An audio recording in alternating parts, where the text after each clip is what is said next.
Hello friends, this is Sumitra and welcome to TET Manthan. तो इस video में हम डिस्कस करेंगे 1 जनवरी का आपका जो एग्ज़ाम हुआ था सी टेट का, उसको हम डिस्कस करेंगे। 1 जनवरी वाला जो एग्ज़ाम है उसके बाद हम धीरे धीरे बाकी जो जनवरी के और दिसंबर के एग्ज़ाम्स हैं उनको भी डिस्कस करेंगे। ठीक है, जैसा कि मैंने आपको कहा, कमेंट सेक्शन में आप लोग प्लीज़ ज़्यादा से ज़्यादा जिस भी डेट के बारे में बोलेंगे मैं उस पर डिस्कस कर दूंगी, क्योंकि फ़िलहाल मुझे भी कोई तरीका समझ में नहीं आ रहा कि कौन सा किसका पहले किया जाए। ठीक है, तो मैं अपनी तरफ से पूरी कोशिश कर रही हूँ कि जो जो एग्ज़ाम मेरे सामने आ रहे हैं, जो जो मुझे रिसीव हो रहे हैं, मैं उनके सबके जो आंसर की आप लोगों के साथ में शेयर करूँ, और मैं सबके शेयर करूँगी। बस थोड़ा सा पेशेंस रखिए प्लीज़। ठीक है, चलिए फर्स्ट क्वेश्चन क्या है आपका। फर्स्ट क्वेश्चन, अपनी कक्षा के लिए मूल्यांकन पद्धति तय करने के से पहले एक शिक्षक को किन बातों पर विचार करना चाहिए, ये पूछा गया है आपसे।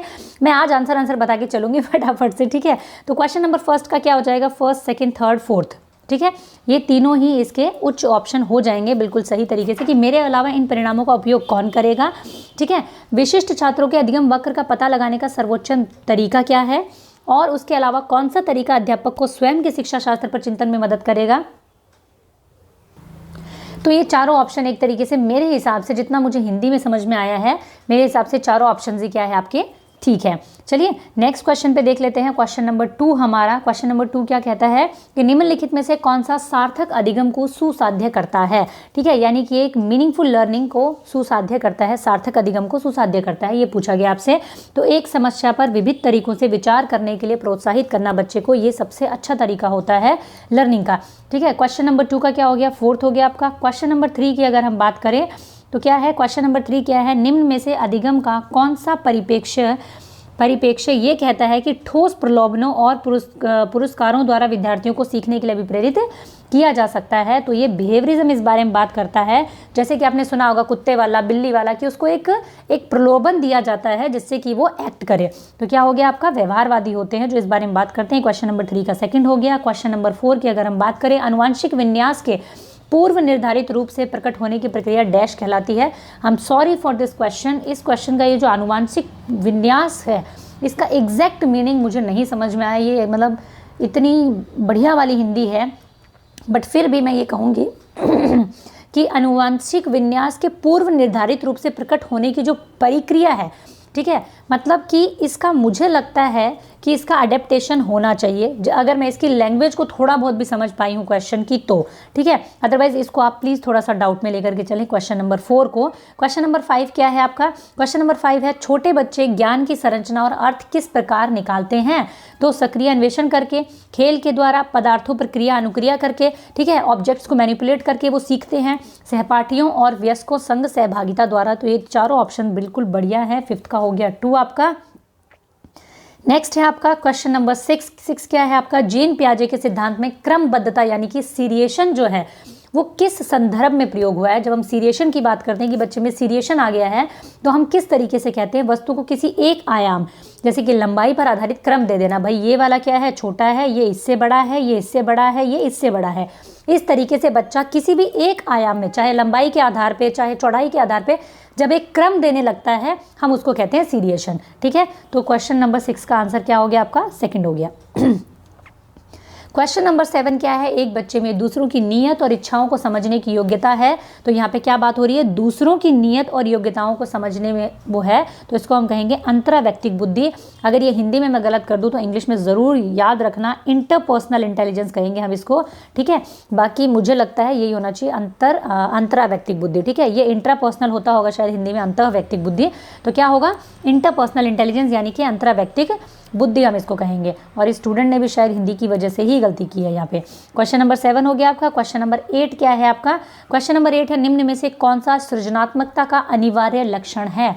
तो अनिवार्य लक्षण इन चारों में से अगर देखें तो क्या होगा, अपसारी चिंतन। ठीक है, जो आपकी अपसारी चिंतन यानी कि दिशाओं में सोचना। तो क्रिएटिविटी का ये तो ज़रूर एक लक्षण है कि बच्चे में अपसारी चिंतन तो होना ही चाहिए। ठीक है, 8th का हो गया। 4th आपका। क्वेश्चन नंबर 9 पे बढ़ते हैं फटाफट से। क्वेश्चन नंबर 9 क्या है, बच्चे अक्सर विभिन्न संकल्पनाओं के बारे में वैकल्पिक संकल्पनाएं और भ्रांतियां गठित कर लेते हैं। इस संदर्भ में निम्न में से कौन सा कथन सही नहीं है, ये बात हो रही है, सही नहीं है। तो एक अध्यापिका के द्वारा एक अध्यापिका को बच्चों द्वारा गठित संकल्पनाओं और भ्रांतियों को सख्त रूप से हतोत्साहित करना चाहिए, ये सही नहीं है।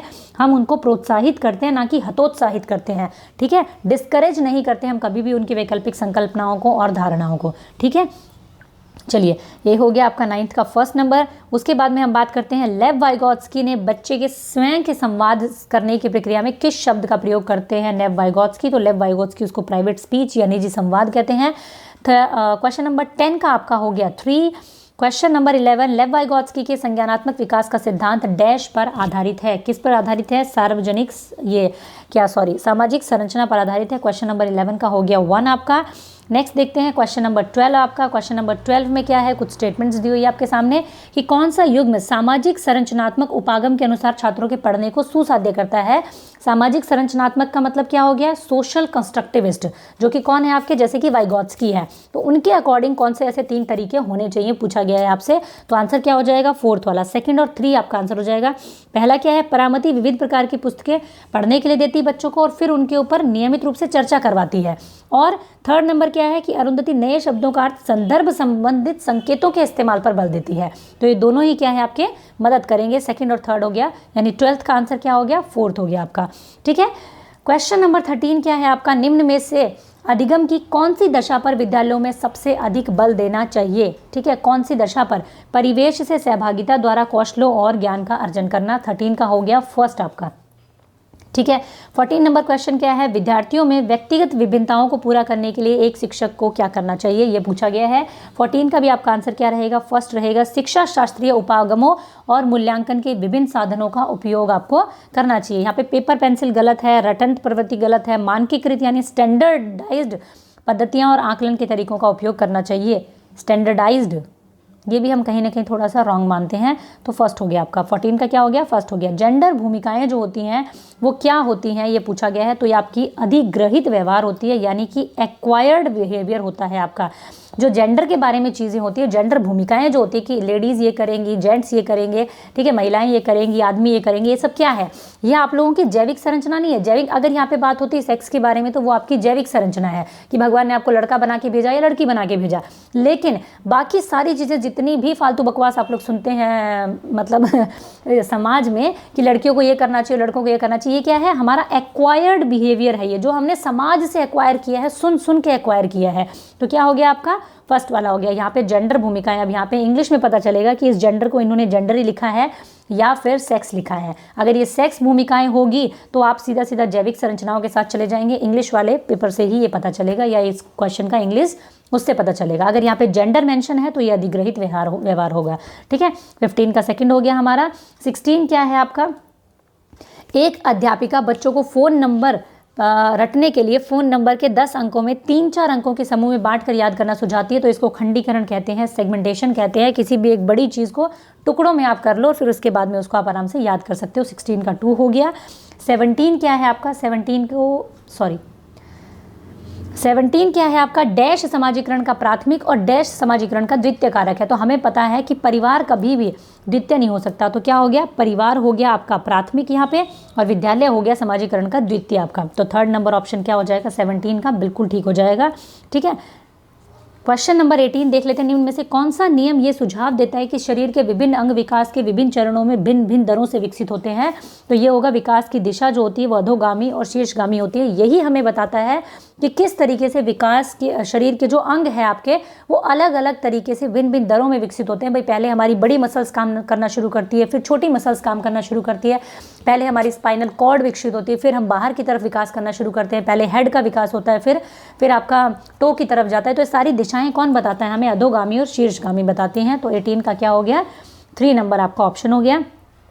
ठीक है, 19 क्या है? राष्ट्रीय शिक्षा नीति 2020 में निम्न में से कौन सा कथन प्रस्तावित है? तो राष्ट्रीय शिक्षा नीति 2020 में कौन सा कथन प्रस्तावित है? बाल विद्यार्थी के लिए बहुभाषी होने के उच्च संज्ञानात्मक लाभ है। भाई बच्चे को बहुभाषिकता दी जाए, उसको बहुत ज़्यादा कॉग्निटिवली ये बेनिफिट देगा। ठीक है, तो 19 का फर्स्ट हो गया आपका। नेक्स्ट है आपका क्वेश्चन नंबर 20। क्वेश्चन नंबर 20, शिक्षा के प्राथमिक स्तर पर बहुसंवेदनीय उपागम के इस्तेमाल को प्रोत्साहित करना चाहिए। ठीक है, तो इसमें हम क्या कहेंगे? इसमें ऑप्शन आपका रहेगा 20th का फर्स्ट वाला, ये अधिगम को और अधिक प्रभावी बनाता है। ठीक है, चलिए नेक्स्ट देखते हैं। 20th का हो गया आपका फर्स्ट। नेक्स्ट है आपका 21st। 21st क्या कहता है क्वेश्चन कि एक प्रगतिशील कक्षा के निम्न में से कौन सी विशेषता होनी चाहिए। तो 21st का आपका आंसर क्या हो जाएगा, सहयोगितापूर्ण अधिगम। 3 हो जाएगा आपका। पेपर आपके वैसे बहुत ज़्यादा मुश्किल नहीं आए हैं सीटेट के, ठीक है, ठीक क्वेश्चन है और रिपीट बहुत हुए हैं क्वेश्चंस आपके सीटेट के। और मैं तो ये कहूँगी कि अगर आपने मेरी प्लेलिस्ट देखी होगी सीडीपी की, तो एक भी क्वेश्चन मुझे नहीं लगता, सिर्फ एनईपी के अलावा कोई भी क्वेश्चन बाहर नहीं है, ठीक है। क्वेश्चन नंबर 22 क्या है, समावेशी शिक्षा से अभिप्राय है। समावेशी शिक्षा से क्या अभिप्राय है आपका, ये पूछा गया है आपसे। 22 का आंसर क्या हो जाएगा आपका 3 नंबर।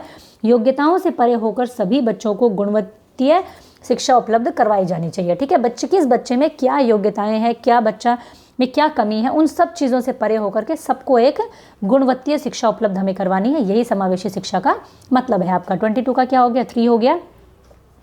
23 को देखते हैं फटाफट से। लॉरेंस कॉलबर्ग के अनुसार 7-8 वर्षीय बच्चों में नैतिक निर्णय लेने का आधार जो होता है वो क्या होता है, ये पूछा गया है आपसे, ठीक है। क्वेश्चन नंबर 23 में तो सामाजिक व्यवस्था बनाए रखना मेरे हिसाब से इसका आंसर होना चाहिए। सेम मैं बात कहूँगी आपको, हिंदी और इंग्लिश में थोड़ा सा कन्फ्यूजन कई बार होता है कि अनुबंध मतलब मुझे लगता है ये होना चाहिए कॉन्ट्रैक्ट वाला, तो ये आपका 3rd स्टेज में जाकर के हो जाता है, ठीक है। 3rd लेवल पे जाकर के जो 2 स्टेज आती है उसमें होता है, और इसमें ये होना चाहिए सामाजिक व्यवस्था बनाए रखना, सोशल ऑर्डर बनाए रखना, ठीक है। 7 से 8 साल के बच्चे को ये समझ में आता है कि जो नियम है समाज के, सोशल ऑर्डर्स हैं, उसको हमें फॉलो करना होता है, ठीक है। तो 23 का क्या हो जाएगा, 4th नंबर हो जाएगा आपका। नेक्स्ट देखते हैं फटाफट से। 24 का क्या है आपका, 24 है कथन है पहला आपका, पढ़ाते समय एक शिक्षक को पाठ्य सामग्री को दर्शाने के विभिन्न तरीके अपनाने चाहिए, ठीक है। और दूसरा है आपका कारण, इसका क्या है कि शिक्षक को अधिगमकर्ताओं की विभिन्न आवश्यकता हेतु अपने शिक्षण शास्त्र को उनके अनुकूल बनाना चाहिए। सही विकल्प चुने। तो इसका सही मुझे 2 लग रहा है कि ए और बी दोनों सही हैं, बट आर इसकी सही व्याख्या करता है कहीं ना कहीं, ठीक है। तो 24 का क्या हो जाएगा 2। 25 की अगर हम बात करें, निम्न में से कौन सा कथन क्या है, सही है। बच्चों की सोच सामाजिक अंतःक्रिया से प्रभावित नहीं होती है, बिल्कुल ही गलत बात है, ठीक है। बचपन वो अवधि है जो कि 10 विभिन्न भागों में बटी है, जी नहीं। केवल आनुवंशिकता पर नहीं होता, बच्चों का विकास एक सामाजिक सांस्कृतिक परिप्रेक्ष्य में होता है, जैसे कि वाइगॉत्स्की कहते हैं कि बच्चा जो होता है वो समाज और संस्कृति से सीखता है सब कुछ। 4 इसका आंसर हो जाएगा 25 का। क्वेश्चन नंबर 26 क्या है, सतत और समग्र मूल्यांकन का प्राथमिक उद्देश्य जो है वो क्या है। क्वेश्चन नंबर 26 आपके सामने है, तो क्या होगा, छात्रों की समझ को आंकना, पाठ्यक्रम शिक्षा शास्त्र को इसके अनुसार रूपांतरित करना, ठीक है। अब इस रूपांतरित को मैं इंग्लिश में यही सोच रही हूँ कि उसके अंदर थोड़ा सा अपडेशन किया जा सके, ठीक है। इसका मीनिंग शायद तो यही होना चाहिए इंग्लिश में। तो ये क्या होगा, 2nd हो जाएगा आपका आंसर। हिंदी एक्चुअली ये लोग कौन से ग्रह से बनवा के लाते हैं ना, ये दिक्कत है थोड़ी सी साइकोलॉजी में। चलिए क्वेश्चन नंबर 27 क्या है, 5 वर्षीय नासिमा को ये लगता है कि चिकनी मिट्टी के गोले को यदि दबाकर एक सांप के रूप में परिवर्तित करें तो चिकनी मिट्टी क्या है, बढ़ जाती है। तो इसको हम क्या कहेंगे, जीन पियाजे के अनुसार इस सोच के पीछे कौन सा तर्क है, ये कहना चाह रहे हैं, ठीक है। तो इसमें क्या कहेंगे हम, तो इसमें मेरी तरफ से आंसर होना चाहिए आपका केंद्रीयता। बच्चे के अंतर क्या है, सेंटरेशन है, जिसकी वजह से जैसे कि बच्चा आपने देखा होगा कि इस वाले बीकर से अगर सेम इसी तरीके के चौड़े बीकर में पानी डाल दिया जाए तो बच्चे को लगता है कि इसमें पानी क्या है, ये अगर हाइट में ज़्यादा है तो सोचेगा कि इसमें पानी ज़्यादा है। तो उसको ऐसा लग रहा है कि चिकनी मिट्टी को अगर एक छोटा सा गोला है और अगर उसको इस तरीके से सांप के रूप में बना दिया गया तो उसको लग रहा है कि ये मिट्टी जो है वो बढ़ गई है। इसका मतलब सिर्फ शेप और साइज़ को देख पा रहा है, सेंटरेशन है उसके अंदर में, बाकी चीज़ों को, बाकी एस्पेक्ट्स को वो बच्चा नहीं देख पा रहा है। तो 3rd इसका आंसर होना चाहिए मेरे हिसाब से 27 का, ठीक है।